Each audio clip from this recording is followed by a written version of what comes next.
teman-teman, apa kabar kalian hari ini? Semoga kalian semua dalam keadaan sehat, semangat dan penuh sukacita,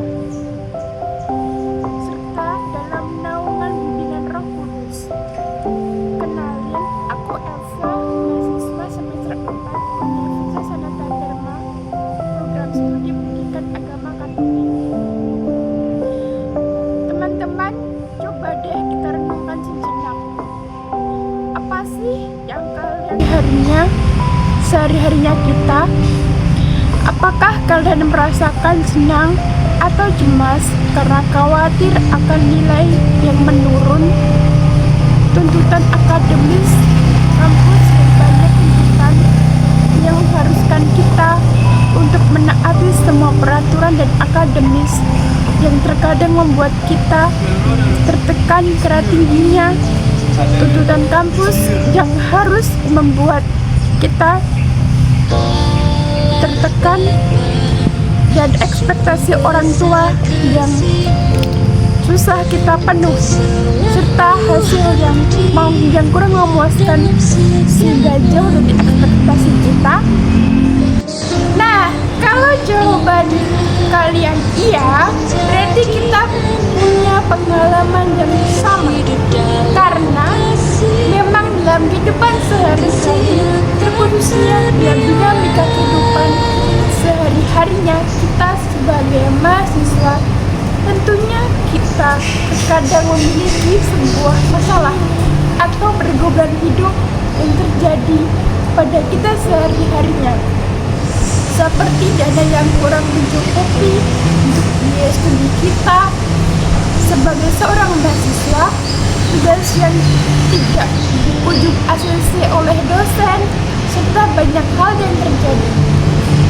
Hari ini kita bersama-sama menggali dan memaknai satu tema yang sangat relevan dalam kehidupan sehari-hari kita sebagai mahasiswa dan mahasiswi, yaitu rasakan hadirnya peran Roh Kudus dalam kehidupan kita sehari-harinya sebagai pengingat, penunjuk arah dan motivasi bagi kita maupun orang lain agar lebih bersikap bijaksana dan memanfaatkannya secara tepat. Khusus bagi kita sebagai mahasiswa dan mahasiswi yang banyak menghabiskan waktu di media sosial untuk mengerjakan tugas, menjadi sarana agar kita memiliki kemampuan berorganisasi dan public speaking yang disiapkan oleh para dosen yang mengampu mata kuliah kita yang akan digunakan oleh kita di masa depan yang akan datang. Terkhusus bagi kita sebagai mahasiswa-mahasiswi yang banyak menghabiskan waktu di media sosial untuk mengerjakan tugas, menjadi sarana agar kita memiliki kemampuan berorganisasi dan public speaking yang disiapkan oleh para dosen yang mengaku mata kuliah kita yang akan digunakan oleh kita sebagai depan yang akan datang. Dia membantu kita menjadi pribadi yang cerdas dan humanis. Teman-teman, semuanya terkadang di internet maupun media sosial, terkadang kita sering menemukan berbagai konten ataupun komentar negatif yang bisa menjadi ajang penyebaran palsu, berita palsu atau hoax, sehingga bisa membuat suasana gaduh dan memanas. Lalu, dalam dokumen Agen Sosial Gereja Laudato Si artikel 80, gereja menegaskan bahwa meskipun secara digital membawa kerumitan seperti isu hoax, kebencian dan polarisasi, Roh Kudus memiliki ajarnya menjaga kita tak terbatas, yang mampu menyatakan kebaikan dan mengamalkan kehadiran Roh yang membuat manusia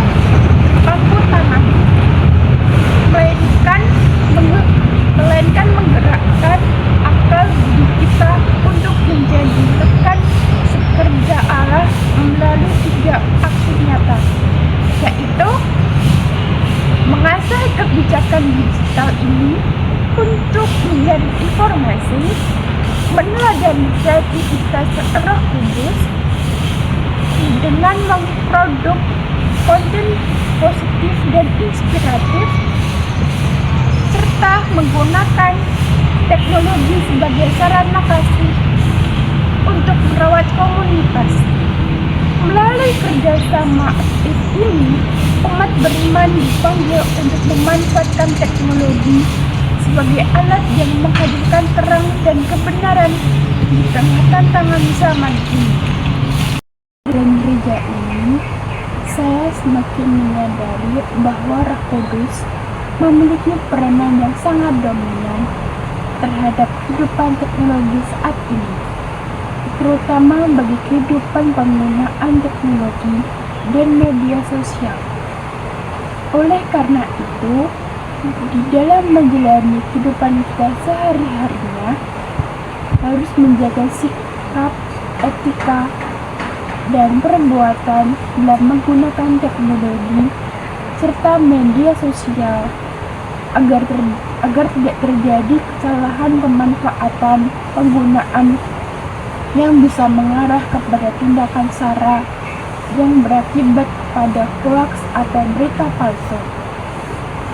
Nah, teman-teman, setelah mendengarkan tentang materi pendalaman ini, mari kita membuat suatu niat dan aksi konkret tentang yang berdurasi 5 menit tentang sebuah ungkapan atau aksi perdamaian untuk menangani dan memberantas berita palsu atau hoax di dalam bidang teknologi sekarang ini, seperti internet dan media sosial. Ingatlah bahwa setiap perbuatan yang kita lakukan selalu dalam naungan dan bimbingan Roh Kudus yang ada dalam lubuk hati kita.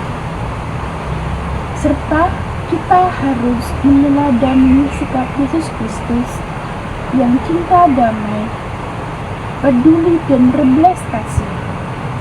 Maka dari itu, kita harus meneladaninya dengan menghayati buah-buah rohani yang ada dalam diri kita. Ini demi menjaga kerukunan dan kedamaian antar sesama dalam kehidupan sehari-harinya yang kita yakini dan hidupi lewat sabda Allah yang kita dengar setiap harinya. Saya mengucapkan terima kasih kepada Anda semua karena sudah meluangkan waktunya untuk menonton video ini. Jangan lupa share dan subscribe ya teman-teman. Sampai jumpa. Semoga bisa menjadi terang dan terang ilahi, pembawa terang kasih dan ilahi di sekitar kita. Jesus loves me, this I know, for his heart has told me